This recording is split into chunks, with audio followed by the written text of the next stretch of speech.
ಕೇಳಬಂತು. ಈಗ ಅದನ್ನ ಪರಿಶೀಲನೆ ನಡೆಸಿದಾಗ ನೂರಾರು ಸೈಟ್ಗಳು ಈ ರೀತಿ ಅಕ್ರಮ ನಡೆದಿರೋದು ಬಯಲಿಗೆ ಬರ್ತಾ ಇದೆ. ಒಂದೇ ದಿನ ಒಬ್ಬ ವ್ಯಕ್ತಿಗೆ 30ಕ್ಕೂ ಹೆಚ್ಚು ಸೈಟ್ಗಳು ರಿಜಿಸ್ಟ್ರೇಷನ್ ಆಗುತ್ತೆ. ಒಂದೇ ದಿನಕ್ಕೆ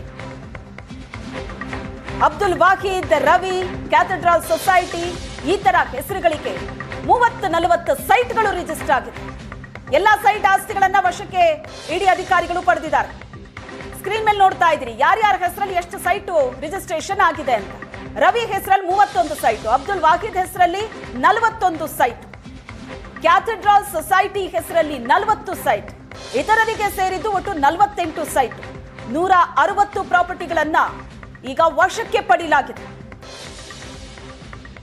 ಈ ಬಗ್ಗೆ ಹೆಚ್ಚಿನ ಡೀಟೇಲ್ಸ್ ಅನ್ನ ಕೊಡ್ತಾರೆ ನಮ್ಮ ಪ್ರತಿನಿಧಿ ಮಧುಸೂದನ್ ಸಂಪರ್ಕದಲ್ಲಿದ್ದಾರೆ. ಮಧುಸೂದನ್, ಕೇವಲ ಮುಖ್ಯಮಂತ್ರಿಗಳ ಪತ್ನಿಗೆ ಸಿಕ್ಕಂತಹ ಸೈಟ್ ಏನಿದೆ ಆ ನಿವೇಶನ ಹಂಚಿಕೆ ಅದರಲ್ಲಿ ಮಾತ್ರ ಅಕ್ರಮ ಅಲ್ಲ, ಮುಡಾದಿಂದ ಹೋದಂತಹ ಬಹುತೇಕ ಸೈಟ್ಗಳಲ್ಲಿ ಅಕ್ರಮ ನಡೆದಿದೆ ಅಂತಾನೆ ಹೇಳಲಾಗಿತ್ತು. ಈಗ ಅದಕ್ಕೆ ಪೂರಕವಾದಂತಹ ಸಾಕ್ಷಿ ಸಿಗ್ತಾ ಇದೆ.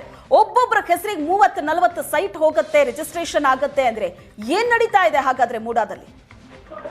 ಹೌದು ಶ್ವೇತಾ, 2020ರಿಂದ ಈಚೆಗೆ ಮೈಸೂರು ನಗರಾಭಿವೃದ್ಧಿ ಪ್ರಾಧಿಕಾರದಲ್ಲಿ ಹಂಚಿಕೆಯಾಗಿರ್ತಕ್ಕಂಥ ನಿವೇಶನಗಳೇನಿವೆ ಆ ನಿವೇಶನಗಳಲ್ಲಿ ಕೇವಲ 50-50 ಹೆಸರಿನ ನಿವೇಶನಗಳಷ್ಟೇ ಅಲ್ಲ, ಬೇರೆ ರೀತಿಯಲ್ಲಿ ಅದರಲ್ಲೂ ಬದಲಿ ನಿವೇಶನ, ಕಾರ್ನರ್ ನಿವೇಶನ ಮತ್ತೆ ಬಿಟ್ ಆಫ್ ಲ್ಯಾಂಡ್ ಅನ್ನ ಏನ್ ಮಾರಾಟ ಮಾಡಿದೆ ಮೈಸೂರು ನಗರಾಭಿವೃದ್ಧಿ ಪ್ರಾಧಿಕಾರ, ಅದರಲ್ಲಿ ಅಕ್ರಮಗಳಾಗಿದೆ ಅನ್ನೋದು ಇಡಿ ಅವರು ಈಗ ತಮ್ಮ ತನಿಖೆಯಿಂದ ಹೊರಗಡೆಗೆ ದಾಖಲಾತಿಗಳನ್ನ ಏನ್ ಬಿಡುಗಡೆ ಮಾಡ್ತಾ ಇದ್ದಾರೆ ಅದರಲ್ಲಿ ಒಂದ್ ರೀತಿಯಲ್ಲಿ ಸಾಬೀತಾಗ್ತಾನೆ ಹೋಗ್ತಾ ಇದೆ.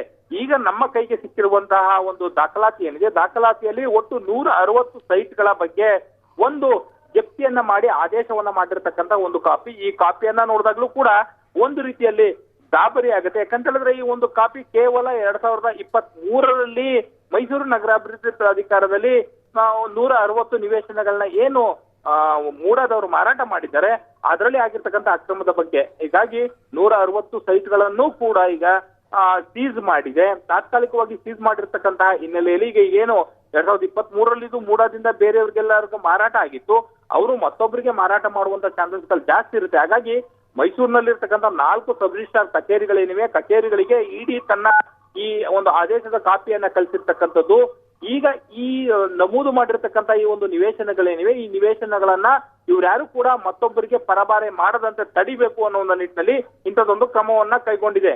ಆದ್ರೆ ನಾವಿಲ್ಲಿ ಗಮನಿಸಬಹುದು, ಕೇವಲ ಸಿದ್ದರಾಮಯ್ಯನವರ ಕುಟುಂಬದ ನಿವೇಶನಗಳಷ್ಟೇ ಅಲ್ಲ, ಅವುಗಳನ್ನ ಹೊರತಾಗಿಯೂ ಕೂಡ ಸಾಕಷ್ಟು ಜನ 30, 40, 50 ನಿವೇಶನಗಳ ಹೆಸರಲ್ಲಿ ಮೋಸವನ್ನ ಮಾಡಿರ್ತಕ್ಕಂಥದ್ದು ಬಹಳ ಸ್ಪಷ್ಟವಾಗಿ ಗೊತ್ತಾಗುತ್ತೆ. ಅದರಲ್ಲಿ ಕೇವಲ ಈಗ ಬಂದಿರತಕ್ಕಂಥ 160 ಸೈಟ್ಗಳಲ್ಲೂ ಕೂಡ ಗಮನಿಸಿದ್ರೆ ಅದು ಬಹಳ ಸ್ಪಷ್ಟವಾಗಿ ಗೊತ್ತಾಗ್ತಾ ಇದೆ. ಈ ಹಿನ್ನೆಲೆಯಲ್ಲಿ ಯಾರಿಗೂ ಕೂಡ ಪರಬಾರೆ ಮಾಡಬಾರ್ದು ಅನ್ನೋ ಒಂದು ನಿಟ್ಟಿನಲ್ಲಿ ಈಗ ಇಡಿ ಅವರು ಇಂಥದ್ದೊಂದು ಬಿಗಿ ಕ್ರಮವನ್ನ ಕೈಗೊಂಡಿರ್ತಕ್ಕಂಥದ್ದು. ಶ್ವೇತಾ, ಥ್ಯಾಂಕ್ ಯು ಮಧುಸೂದನ್ ನಿಮ್ಮೆಲ್ಲ ಡೀಟೇಲ್ಸ್ಗೆ.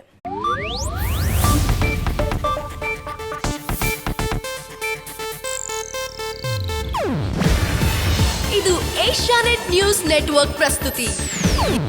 ನೀವು ನೋಡ್ತಿದ್ದೀರಾ ಏಷ್ಯಾನೆಟ್ ಸುವರ್ಣ ನ್ಯೂಸ್.